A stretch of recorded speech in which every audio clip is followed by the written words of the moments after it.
magacayga waxaa waa Mar Xuseen Aadan xaajigayga waxaa is guursanay 2015kii bishii afraad maasha Allah waa ku faraxsanaa waan ku saaciday inuu xaasas kale ila soo guursado anaaba ku taageeray wallahi inaan reerka la soo wada dhameystiro oo afarta u xiro raaliyan ka ahay السلام عليكم magacayga Farxii Jaamac waaye ana waxa ah xaaskii labaad waan ku faraxsanaa gabdho kale inay iga daba imaadaan oo ku faraxsanaa ani xaajiga waxa is guursanay 2018kii waana ku faraxsanaay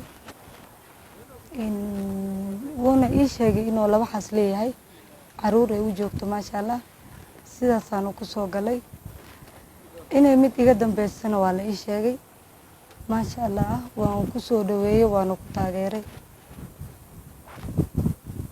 waxaan gabdhaha u baaqayaa in ay dhinaca diinta fiiriyaan oo midee haddii uu qofkii awood leeyahay oo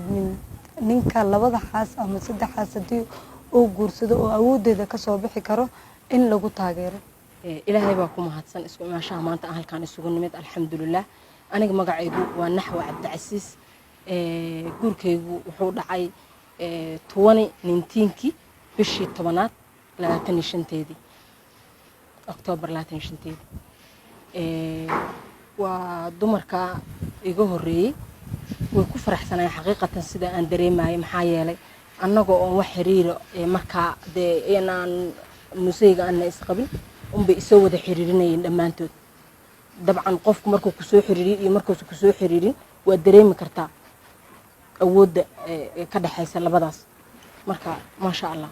saddexaas inay ka horeyso inay qoys faraxsan yihiin inay imaashayga ku faraxsan yihiin intaba waa la ii sheegay waana ku faraxsanaa markaan soo galay maadaama ay yihiin qoys faraxsan noloshooduna ay tahay nolol powerful dabcan anigana sidaas aan soo galay sida dareemaysiinba xiriirkanagu waa xiriir aad u wanaagsan gabar markay wax ku dhacaan ama ay xanuunsan tahay ama ay umusho ama ay xanuun kale uu iska jiro gabdhaha kala garab siiya caawiya dhinac walba family-gan waa family isku faraxsan family-gooda isku faraxsan yahay ani time waxa dhacaysa in ay mar walba isgarab taagnaadaan garbanaani ma jirayso waxaa jira baraha bulshada in qoyskeena aad iyo aad loogu mashquulay anagana wax oo diinta ka baxsan ma nasuubin shacabkeena Soomaaliyeed waxa ugu baaqi lahaa inay mashquulka naga dhaafaan maadaama anaka diiniyan wuxuu Ilaahayna fara aan suubina sunnada rasuulka aan suubina wax lagu mashquulo ma nasuubin marka shacabkeena Soomaaliyeed waxaan dhihi lahaa tartiib ana laga dhaafo buubuuninta iyo wax la wada anaka wax qof lacag nagu siiyo malahan reerkeena oo ku faraxsanahay xaajiga wuuna qabaa been ma sheegayno dad qaarkood waxay leeyihiin isku leeyahay qaar oo leeyihiin adeerkood waay adeerkeena ma aha waa xaajigeeni nolosheena oo ku faraxsanahay